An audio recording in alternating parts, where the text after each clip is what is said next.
I say that I'm putting these prophecies, these boxes of knowledge, the future, and why it says that in this book for this reason.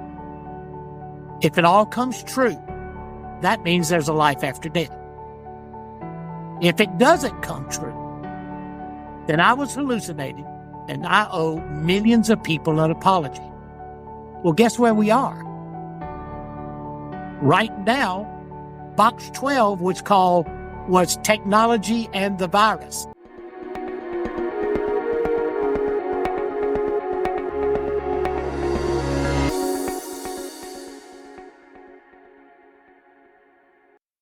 Guy here. My epic guest today is Dannion Brinkley. And if you're not familiar with Dannion, boy, you're in for a treat today. I love this podcast. He's a live wire and he's somebody that's got a lot to share. He's died nearly 4 times. I believe he was clinically dead at least twice, including being struck by lightning.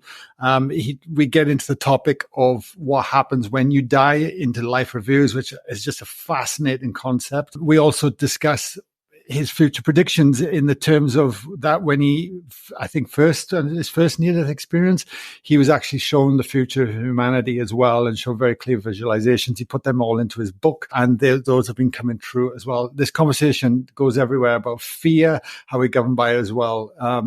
Enjoy it. Let me know what you think about it in the comments below, especially if you're in YouTube. Please let me know where you are in the world as well. Connect. I'm in a little surf town here in northern New South Wales, and it's great connecting with people from all over the world. People are telling me where they live from the most random places, and it's so nice to know that these podcasts are reaching so many people now everywhere, which is fantastic. I'm going to be, in Bali tomorrow, actually, as I record this, but we're going to be in Australia for our last retreat of the year in northern New South Wales in September. We're going to be in Croatia for another 5-day retreat, 90 minutes north of Zagreb in October. So if you're in America or Europe and you want to come and join us for a week, please do so. I promise you won't regret it. And if you're new to our work, of course, there's a link below as well for our free meditation. There's actually 3 of them in there, and it's a great place to start as well. All that is happening. I look forward to meeting you in person one day. Much love from me. Enjoy this podcast. It's awesome.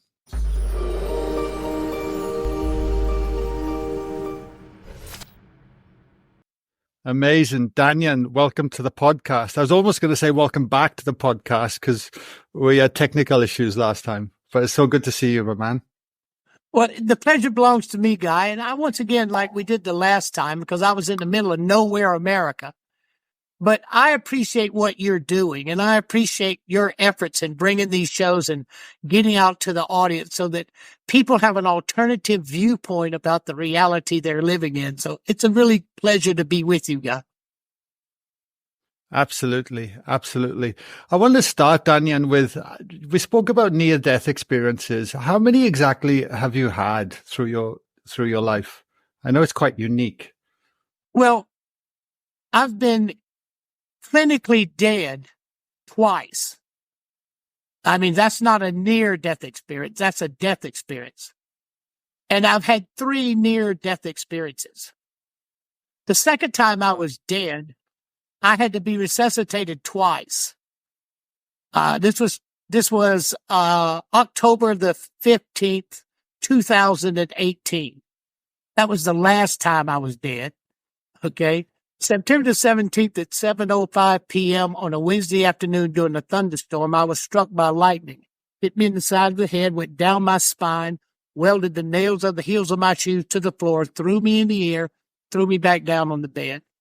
Dead for 28 minutes. Completely paralyzed for 6 days, partially paralyzed for 7 months, and it took me 2 years to learn to walk and feed myself.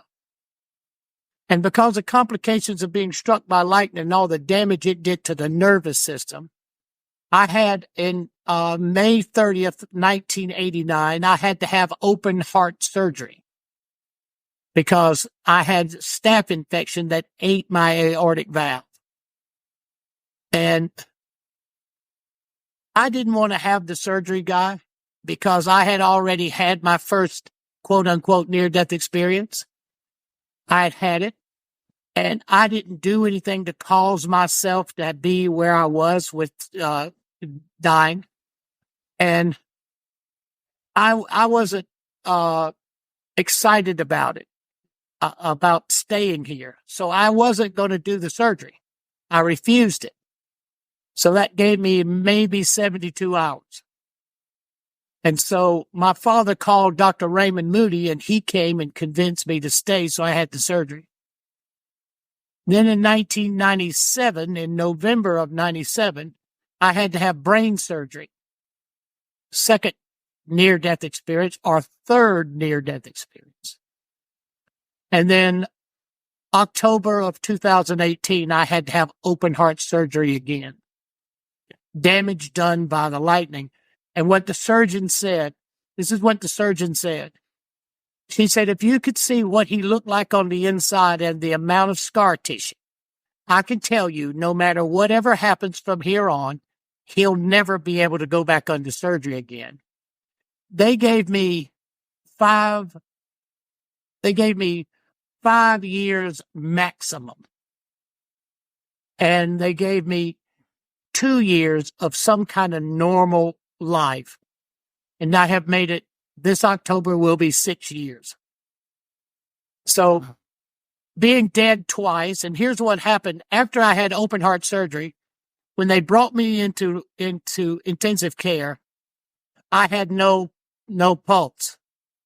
So this little nurse, he was working, and he said he had a voice tell him it was leaving his shift and he was leaving, and he had a voice tell him that this guy deserves to live. He came back in there and he started pumping blood into me until he got my pulse 56/40. And that took him 2 hours to do that. And so that's a resuscitation. 7 days after that open heart surgery, 6 days after that open heart surgery, at 2:00 on Sunday morning, I went into cardiac arrest. And what I was doing was, I was in the spiritual self, I was measuring whether I could sustain and stay with what I had to face, what I was up against. Could I get this body to hold out for me to achieve the goal? Well, the rule was no. So I went into cardiac arrest.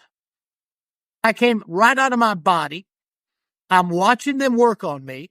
I know which nurses it was who were doing the resuscitation.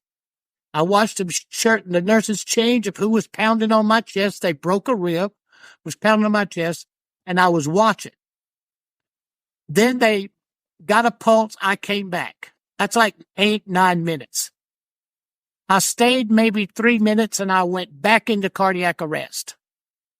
That took another 10 or 15 minutes to get me stabilized, but I don't see that as two experiences. I mean, I'm telling you what happened, guy. But I was in a conscious state, regardless of where they had me breathing or not. I was not participating. I was staying out of it. I would come into my body, and it was horrible. They had this thing down my throat, and oh my God. I'd come in my body, and I just didn't want to do it. And then I'm gone again. And then finally I said, okay, if I've gotten this far, let's go for it. So I stayed. I got out. I wanted to get out of hospital because they kill you in hospital. They kill you in hospitals.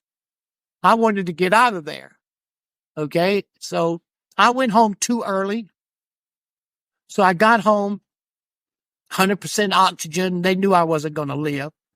And I was on like 32%. I was down to 7% heart function. And I got up to like 32%. And that's all. I'm right in there now. Okay. Nobody understands how I do this, but this body is just a machine. And if you understand certain things about it, you can get it to do things that normally you would think that you couldn't. But I saw the end tunnel. I saw the end game, and so I decided to stay. So when I had this experience, guy, it didn't have a name. See, everybody knows near-death experience. We have Raymond Moody and I and a couple of other people drove this into mainstream reality. I'm one of the original near-deathers. Raymond Moody and Elizabeth Kubler-Ross. I spent 20 years with Raymond, Dr. Raymond Moody. I spent 20 years with Raymond. Raymond's a wonderful person, kind of odd, but he's a wonderful person. So when this didn't have a name, it was hard in those early days. I couldn't walk. I'd have to roll off on the floor between peeing on myself or messing up myself and crawling, learning how to walk again. I would crawl to get in my rocking chair, and everybody knows I'm a legendary rocker. But I got that way from putting my foot on the floor, guy, and making that rocking chair move. And when I could make that rocking chair move, I could make other things move, and I could study muscles and I could get them working again. And so in the course of that next 6 months after the first lightning strike, I would travel through these worlds, these dimensions, not after the near-death experience. I lifted out of my body. I acclimated to the place I was leaving. I went down to a tunnel. I came into a place of light. I was met by this being. I had what is now called a panoramic life review. This is what's going to happen to everybody, guy. You're going to see your life pass before you in a 360-degree panorama. You're going to watch it from a second-person point of view as though you were your own best friend. And knowing that you're your own best friend, you have a sense of humor about how smart you are and how dumb you are. But you're going to look at it. Think of this. If your best friend is making fun of something you did, right? Making fun of something you did, you're not mad or upset about it because they love you. Well, if you become a second person point of view as though you were your own best friend, you see a spiritual side of you looking at the human side of you. What were you thinking, Dan? What in the world were you thinking? Okay. And then you're going to literally become every person that you ever encounter. And you're going to feel the direct results of your interaction between you and that person. Nobody gets away with anything. Nobody's going to come to save you from you. And who is your judge? Who knows more about you than you? Nobody. Who judges you? You judge you. Not the petty little sniveling human beings that we are, but a great, powerful, and mighty spiritual being with dignity, direction, and purpose, which is who each and every one of us is. Judges. And then this is a Danian way of saying it, guy. But then you come to a place where it's a question like this. If God could not come today and God sent you, in the life you just reviewed, what difference did you and God make? Now, that's my phraseology. Okay, that's the Danian way of expressing that insight. Now, remember this, guy. I've been through this 4 times. The last one, I didn't have a panoramic life review. But the other 3, I had panoramic life reviews. And let me tell everybody, it doesn't pick up where it left off. It starts right back. It's one life. It's a file. Okay, so I had to go back to being a complete jackass that I was. I was a tough guy, big old brute, pushing people around, hitting people in the face. That's how I thought that you gained some kind of semblance or identity or respect. I was played sports and I was in the Marine Corps and I've been through all that insanity. And I have to go back and look, being every person I had ever encountered. It's embarrassing. But wait till you become them. So what is this life about, everybody? It's about intention. It's about the value you place upon your love. It's about the value you place upon your belief system. It's about the value you place upon the choices that you're making. It's about the value you place upon your power to pray with using the context of willful, conscious intent. If your prayers are willful, conscious intent, the definitions of those words, you all of a sudden move into what's called the non-local concept of reality. Everybody is connected to everything around them. We are electrical beings. 100% electrical beings. We live in an electrical world. We have 7.82 hertz of Schumann resonance. The earth has a frequency. Whether people understand it about it, the atmosphere is electrical. It has an atmosphere, a stratosphere, and an ionosphere. And how on your neck of the woods in New Zealand, where they had the HARP program, okay, all they're doing is charging the ionosphere to create and affect weather patterns. We all know that that's happening. So once you put that into reality, that's who we really are. You chose to come here and you were chosen to be here. But what's the most important is you were chosen. And I say this humbly, and I say to everybody listening, you would have to be the very best at what your particular function is here. You would have to be the very best or you would not make it here. You have to be a great, powerful, and mighty spiritual being with dignity, direction, and purpose. The only thing that can ever go wrong in your life is you allow something to affect your dignity, which skews your direction and your purpose. What is the most effective problem we all have? Our opinion of ourselves.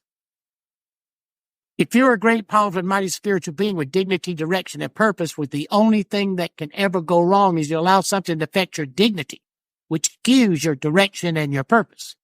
So we get lost. Well, what is that? Our opinion of who we are. People have very low opinions of who they are, but if they're alive on the earth today and they're here, you are the very best that could possibly be.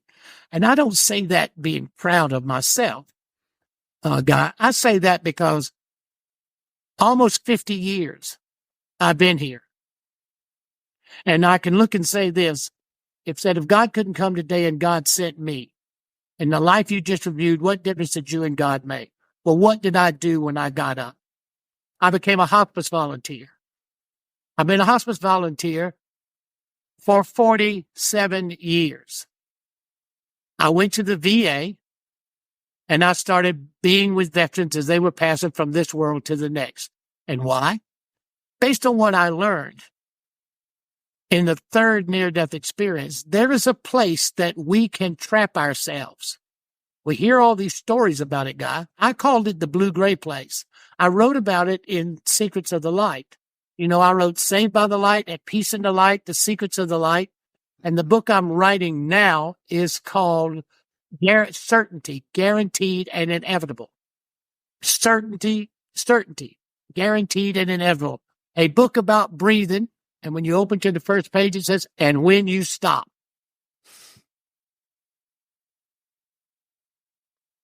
That's pretty cool. Yeah, a book about breathing and when you stop, because certainty, guaranteed, and inevitable. So when you look at it, what I did was I became a hospice volunteer. So when I have the next panoramic life review, then the difference I made was I made life for transitioning veterans better than I found it, because I created what was called the Twilight Brigade, which became the largest end-of-life care volunteer program for dying veterans in American history. And I am now the co-author of the standard end-of-life care model used by the Veterans Administration today. And the Veterans Administration in America is the second largest health care system there is. So I think I'm pretty proud of that, Guy. It's incredible, Danyan. Incredible, sir.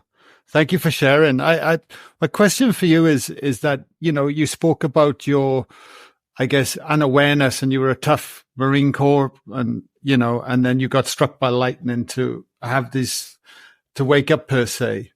And when I look out at the world right now, we seem to, like many people are coming aware, but there are many people still running around in fear and unconsciousness. And obviously we can't all be struck by lightning. What do you feel is required to support people? Do you think we're ready to be hearing these messages more and more as a humanity, and that we are gravitating towards wanting to become a more conscious human being and start to care about each other and the planet and so forth? I mean, that's why I'm so passionate about doing these podcasts, because I feel I can put a conversation out ready for people that are ready to listen. Well, I have no problems about it. First, let me say this, Guy. People have no choice. You don't really have a choice. Okay? Why? Where we are is on the precipice of a world war. And whatever you're thinking, or whatever the reason is you're operating on, you're allowing the powers that be to take us into nuclear destruction. So no matter what, that has to be a point where you wake up and look at reality. Number two, if you believe what the Maya say, and I'm a big Maya fan, a new age began on December the 21st, 2012. So based on the Mayan calendar and how they operate and what the Mayans think, 25,920 years, and what the Mayas think, that a new age is being born. Well, in the course of a new age, that means we'd be in the 13th year. This is what the Maya said. The old age, all things not done in integrity, will collapse. Welcome to the world today, everybody. And what they said about this new future is there will be no secrets. And look at where we are. Look at AI, look at computers, look at internet, look at everything captured, look at everything. So here's what happens when a person decides to live in fear. That means they're winning. That means that your fear of pain and your fear of death controls everything about your viewpoint. How many people from 5 years old to the last breath they breathe is not scared of dying?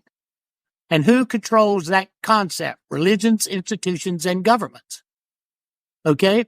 I think God was hanging out, and I always personalize God as a female because my relationship with the divine and my journeys over there has always been loving and always been to the point. You know, they didn't tarry, wasn't angel dust and fairy dust and popcorn. It's here's the business at hand. Here's your job. Here's who you are. Here's how you got here. And here are your options to move forward. Now go make it happen. Okay. So, I tell everybody, you are the very best there is. And your fear and your fear of something called death is the greatest hazard that they have perpetuated upon us, Guy. Every way you hear religiously, institutionally, or governmentally that you're going to die is a bald-faced lie. Nobody dies. It will never happen. Never. And take it from me. I would know by now. Okay? Nobody dies. How are you going to kill an electrical being? How are you going to kill one? I mean, what do you do? And when you look at where we got evangelicals, fire and brimstone and going to hell and all that story, can you imagine a spiritual being having its flesh ripped and eaten? That's all crazy, Guy. Where did we get hell from? When you go through what I went through, and I hate to say this, but I never went to hell. You know, one time a woman asked me, she said, well, Mr. Brinkley, with your personality, what about hell? I said, well, honey, they didn't bring it up while I was over there, and I damn sure didn't bring it up. But if you really want to know about hell, when you get over there, you start yelling, where's hell? Where's hell? And I'm sure somebody will help you out. But if I don't care. In all the choices that we're making and all the extremes that we're all going through and all of these things that are happening, this is because a new age is being born.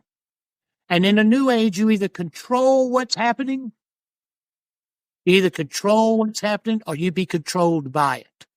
And so good and evil are positioning themselves as this new age is unfolding. I think that the divine sent us back because God was in heaven. She was down at the angel bar doing cloud shots. And somebody said, God said, do you know the difference between God and a doctor? And everybody says, no. And God says, I never think I'm a doctor. She said, so when all those people that are living and being controlled by medicine, then I'm going to send a bunch of them back, near-death experiences, to tell the truth about what it's like when you stop breathing. Then all of a sudden, how am I back here on this earth, God? Cardiopulmonary resuscitation techniques. It is allopathic medicine that brought me back to tell my story. And then all of a sudden, look at my story. Whose fault is it that I'm here telling this story? It's allopathic medicine's fault. It wasn't, I was struck by lightning twice. Twice. I didn't get it the first time, so they said, well, Dan, we're going to kill you again. Okay, we'll fix you. All right, keep it up. All right, or we'll kill you again. And you'll notice they keep winning that killing business. So when you look at that, we have come back, all of us who have had this kind of experience.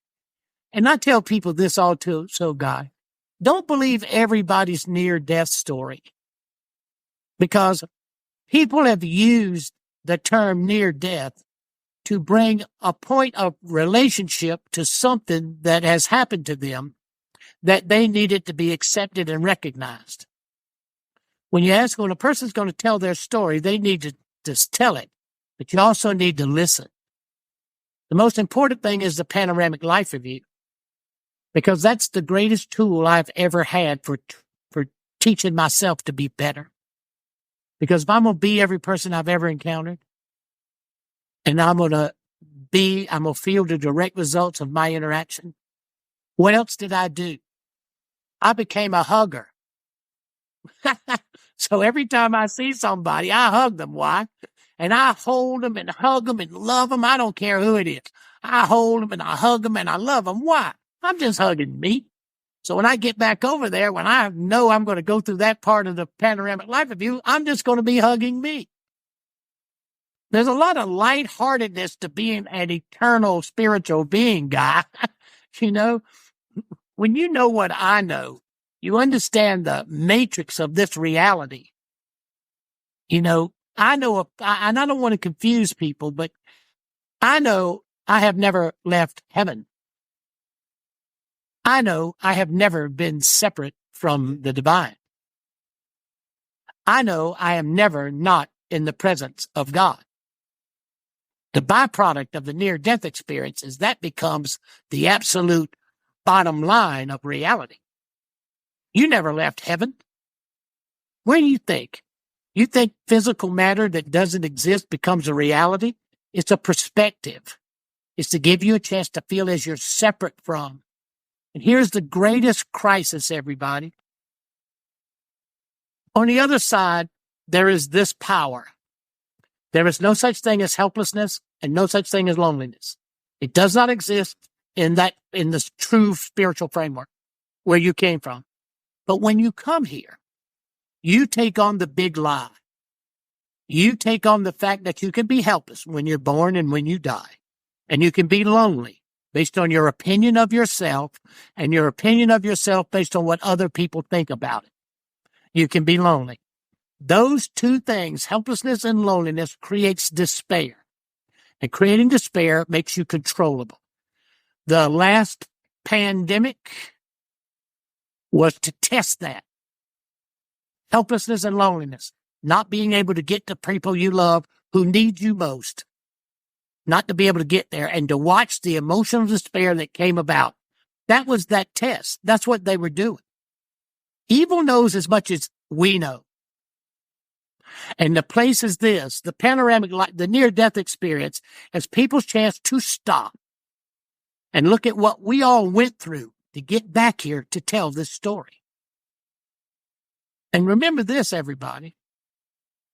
If I'm going to be every person I ever encounter, and I'm going to feel the direct results of my interaction between me and them, why would I be telling you a lie? Why would I be lying to you?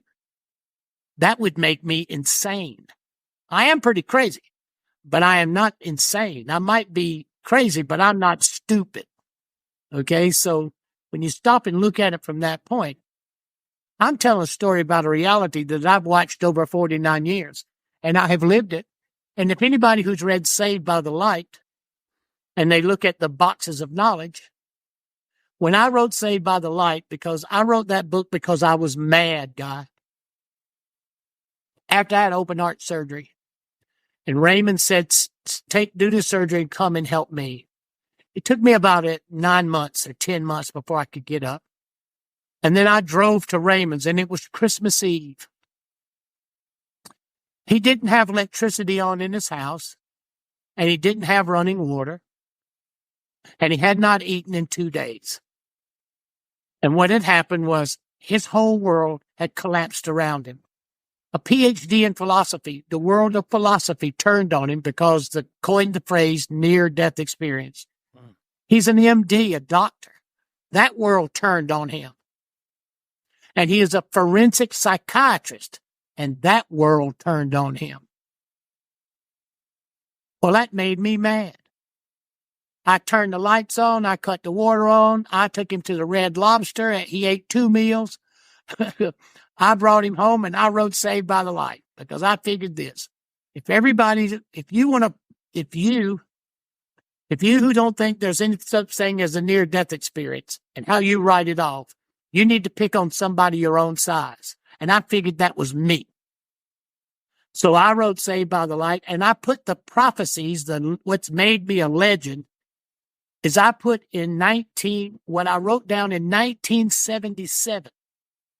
I put it in a book in 1993 that was published in 1994. But it was 1977 when I wrote this down of what I saw when I was going through the first near-death experience. And I fought Random House, Paul Perry, who's my co-author, great guy. Paul, they kept trying to get Paul to take the prophecies out, or the boxes of knowledge out. And I said, no, Paul.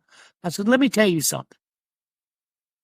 If I have to know the future, so is everybody else. And if I have to deal with it, so does everybody else. Okay, so here's what I say, Paul, and here's what you tell them. I say that I'm putting these prophecies, these boxes of knowledge, the future, and why it says that in this book for this reason. If it all comes true, that means there's a life after death. Not that I'm Nostradanian or Nostradamus, but this is what I saw. There's a life after death. Okay. If it doesn't come true, then I was hallucinating and I owe millions of people an apology. Well, guess where we are? Right now, Box 12 was called, the title of Box 12, the last box, was Technology and the Virus. That was the name of the last chapter. Technology and the Virus. And I described the pandemic in intimate detail. Exactly what you just saw happen. I wrote it down in 1977 because at that point, the power would shift. That would be the power to shift to finish the mission. Okay, so let's take another look at Box 4, where I put war. The things what Paul and I did was take all the things that would fit in a box. That's why we call it the boxes of knowledge. We would frame it. In Box 4, it's about Israel.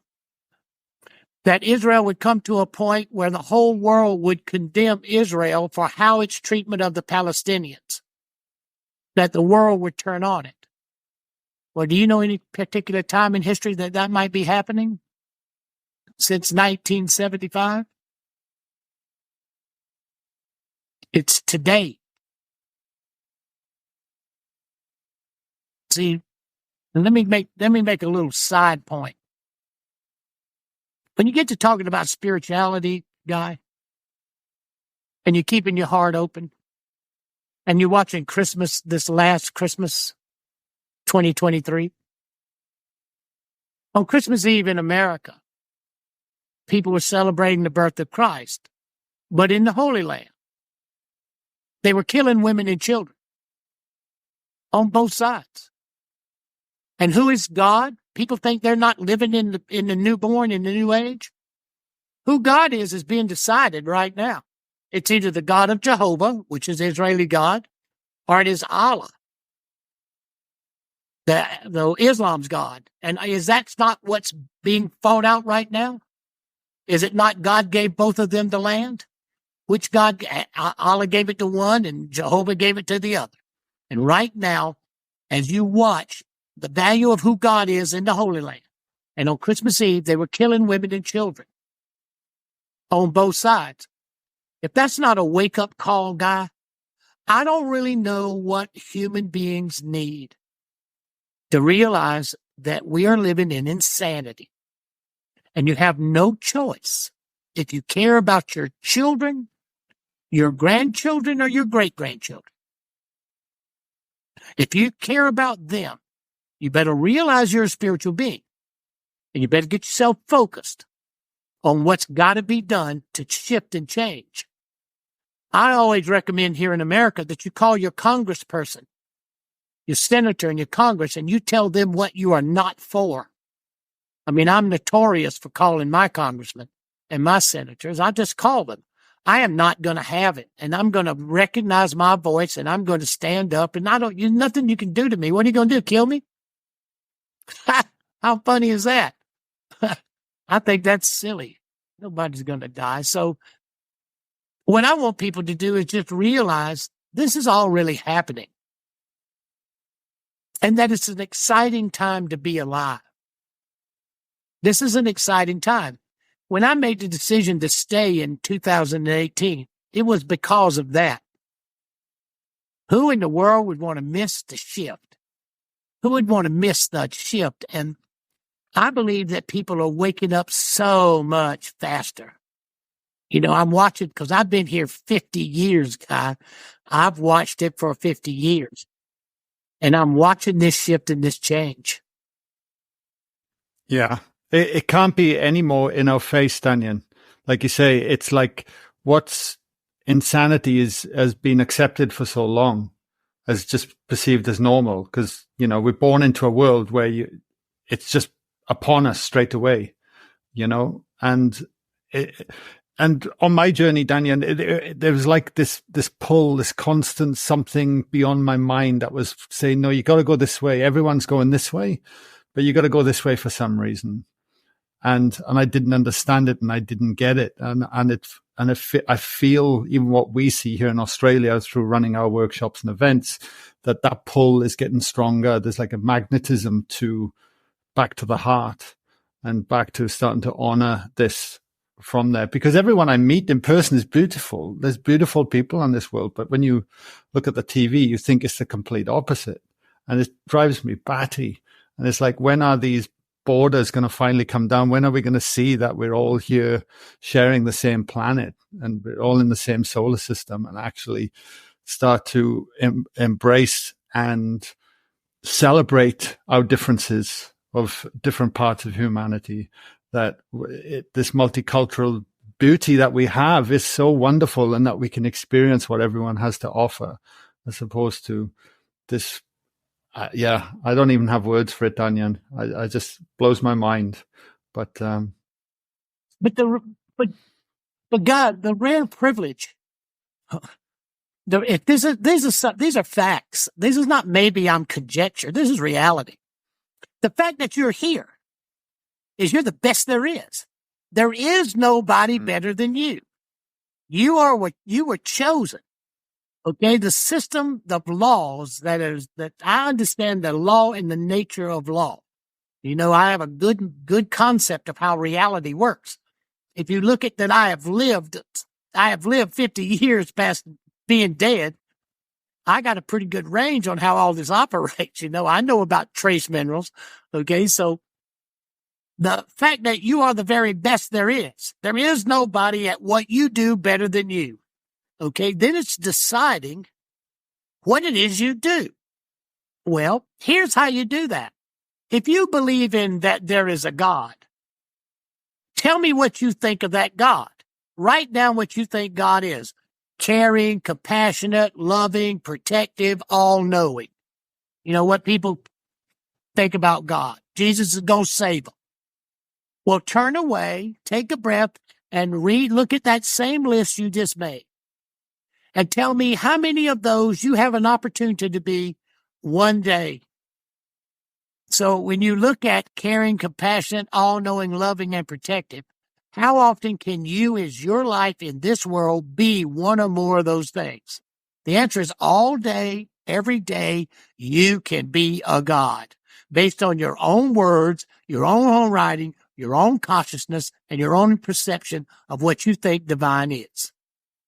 So practicing being a God, loving thy neighbor as thyself, caring about each other instead of alienating each other and keeping you apart. If a person is got a child that's sick, got a parent that's in transition, and a pandemic that says you cannot get to them. Look what that does to you and your emotional structure, psyche, and stability. It disrupts it. And that's what we just saw happen. Well, what's happening from them, now that all that information is coming out, all the stuff here in the news every day in America is exactly what the evil it all was. Well, when you look at that, you realize that was the turning point. Right there, what they thought would be the place where they could issue and create what's called the Pandemic Alliance is the point where we are beginning to totally rebel. See, and that's pretty exciting. Our inner selves tell us we were deceived, okay? And that all that they told us was not true. And as that's coming out, they have to create another fear. You need another pandemic or you need a world war. Okay? Why? So you don't listen to your heart. And you don't listen to caring about what people are going through. Because caring about what people are going through creates an energetic pattern that surrounds them. And to keep you afraid keeps you separate from it. Keeps you separate and makes you where you're not connected to them as a bona fide point of reality. I am connected to you. This cell phone and this internet and this whole process is just a simple point to express to us energetically and electrically, we're all connected. Look at what modern day equipment, this computer says. I am connected to you and you are connected to me. No way around it. Now think of that energetically. And then what's the power of your love? What's the power, the value of your belief system? What's the value and the power of your choices? What's the value and the power of your prayer? Well, I think my love can make a difference. And it's made a difference in the lives of 2,017 veterans and their families. My belief system is I believe that I'm an eternal, great, powerful, and mighty spiritual being with dignity, direction, and purpose. That's my belief. And the choices I make, trying to do better, is keeping what my belief system in myself is. Making that I am living up to being a great, powerful, mighty spiritual being with dignity, direction, and purpose. And appreciating myself with all my flaws and foibles. And then the power of my prayer, I'm sending it to you and your audience right now. Every word I say has all the love, compassion, and care I can personally, within my small-minded little stupid self, put out to the people, to you, and to your audience in deep appreciation. Yeah, I feel it, Daniel. It's interesting as human beings, isn't it? We tend to wait for something outside of ourselves before we want to create change. And quite often, it normally then is the pain that's driving us. But we seek at any given moment, we have that opportunity to feel into it. We seek to be inspired. Yes. We seek to be inspired. What makes great, powerful, and mighty spiritual beings call to action is inspire us, motivate us, inspire us. Don't scare us, because since we don't die, and since this reality is a construct to further identify our deep spiritual identity, then don't be trying to scare me about living. Don't be frightening me and don't tell me I'm going to die or something. I already done all that. I've already been helpless and been in the hospital and dying and all that. I've been in pain. I've been through all that. You're not going to scare me with that. Okay? But you better scare me with is how much you can love and how much you can care and how much your belief system does. So that means you're inspiring me to be better. You're inspiring me to be more wise and more focused. And you can always be around people who are losing somebody. And what happens when you know what I know, when you watch a person lose somebody they love and they're lost, like a good friend of mine lost her cat. her cat got old, and this little cat's been with her forever, and it's like a fur child.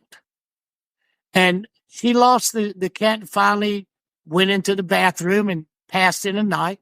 And she got up and she looked at that cat and she had stiff, and she called me. And our heart was broken.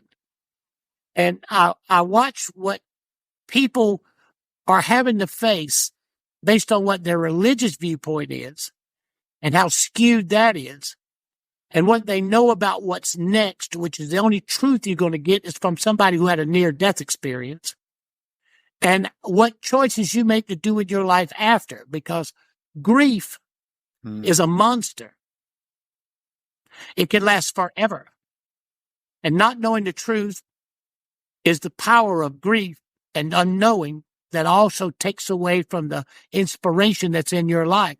Because we always see people who inspired us, who appreciated us, or who loved us. So I need people to understand they were chosen to be here at this time, and there is nobody better than them. And let's get together, let's make a plan, and let's execute it. What's the power of your love? Tell me what it is. What's the power of your belief system? What's the power of the choices you make? And what's the power of your prayer? Identify those today and write them down. Live up to them for a week. Live up to them for a week, and you will see a whole new you. Because that is the reality of what makes us come here. Why do you want a choice to be born? You think that you're just haphazardly born and you come here and then you live 70, 80 years and you just die and you go to hell or you turn into dust? You know how crazy that is, God? That's all crazy. I didn't believe it. I didn't believe it before it happened. Yeah. And I certainly don't believe it now. Yeah. No, me neither. Me neither. So do you think I'm boring? Do you think I'm boring? Quite the opposite, mate. You're a ball of energy. That's for sure. And love this podcast, mate. I've loved this podcast. I'm aware of my time on this end with the podcast. So I just want to raise people's attention as well, because you mentioned you got a new edition of your book coming out, At Peace in the Light. And I'd love people to support you and go out there and get a copy. And like, when is that book available and what could they expect from the new edition, Danyan? It's available now. Okay. It's still on. If you want to know the boxes of knowledge, there is lightstreamers.com, Mel, Mr. Mebane, Mel, lightstreamers.com. And Saved by the Light, At Peace in the Light, and The Secrets of the Light are on any Amazon, any bookstore. They're everywhere. I think it's in 25 languages in 21 countries. So it depends on if you want to see the early Danyan, and then At Peace, which was my targeted plan of when and how I was going to execute the Centers programs. I have a program that was given to me in 1975. I can get you out of your body. I don't have to have any. I can get you out of your body. I understand how it works, guy. I understand how we lock in here. I understand the energetic patterns that operate. I get it. And so there came a point where, in the grand scheme of things, who wins this battle is who can prove there's a life after death. Okay? That's the turning point that shifts consciousness. Who can prove it? Okay, Elizabeth Kubler-Ross and Raymond, me, Ian Stevenson. I was trying to think of all the early people who came out here and became to be a part of supporting this and looking at it and making it happen. Because this comes the opportunity for us to transform ourselves and to remove a lie. No one ever dies. It does not happen. And once you can never get past the fact that they can scare you to death, you all of a sudden have the power to love, to inspire, to appreciate, and to admire. What motivates a spiritual being is to appreciate or to be appreciated, to admire or to be admired, to inspire or to be inspired. There is nothing else that motivates us. You can tell me any thought you've ever had in your life, and I can tell you it came under appreciation, admiration, or inspiration. It had to happen in one of those three contexts. Now, there's a fourth position which creates gender. You got to remember, always in this plane, you have to have a positive and a negative. Okay, like electricity, you have an electron, a proton, and a neutron. Where is all the power? The power's in the neutral. That's why they call it the ground. That calm, neutral place of breathing where you detach from your emotions and you feel your awareness and your presence. And then all of a sudden, if you write down practicing being a God, you take something each day based on what you said being a God is, and you execute it.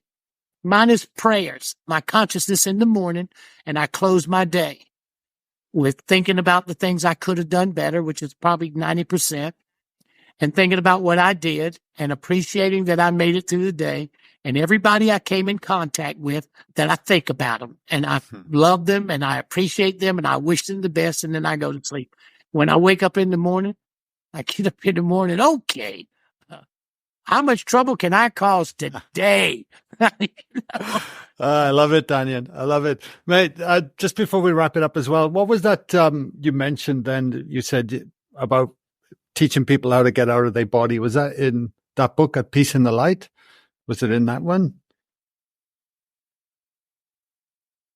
No, but it's Okay. how I would do it.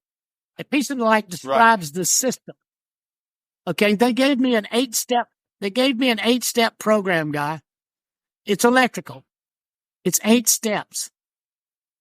And what you put in your body, what you take, like trace minerals, what you have to put in your body, everybody in the world is dehydrated and trace mineral deficient. Everybody in the world dehydrated and trace minerals.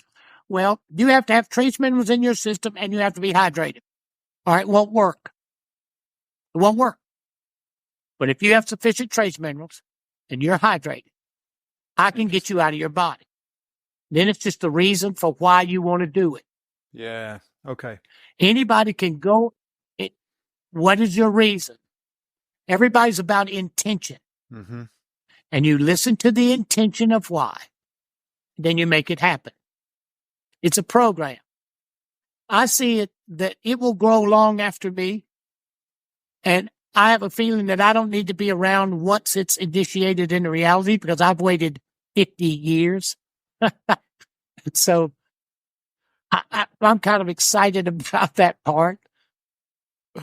Yeah. Danyan, thank you so much. And could you just say your URL one more time for everyone so they can come to your website and check out all the good work you've been doing as well? Well, it's Light Streamers, LIGHT, STREAMERS, lightstreamers.com, Mr. Mebane. His name is Mel, guy, but I call him Mr. Mebane because he's a sport. And I don't think he likes that, but I don't care. He had a girlfriend and she was Mexican and she couldn't call him Melvin. So she would call him Mebane, and all of his friends call him Mr. Mebane. So when I say that, Mel and I have been close friends for 45 years, and he's golden. He's absolutely golden. You couldn't find a better friend than that man ever. So it's lightstreamers.com, and there's a ways to get in contact. The boxes of knowledge are on Light Streamers. The Legend of Danyan, all the videos, all the movies, all that stuff. They made a movie about my life about 100 years ago, and somebody sent it to me and said it was one of the most watched movies in history. So I think I'm kind of proud of that too, guy. Wow. Amazing. Look, thank you so much for coming on the podcast today, Danyan. It's been a real pleasure to get a second stab at recording this podcast and get to know you a bit more. And I certainly feel your enthusiasm, inspiration, and love bursting through the screen as you shared for the last hour. So I just want to say it's deeply appreciated, and thank you for today. Nice one, man. I thank you very much, and keep being you, Guy. I'm doing my best every day.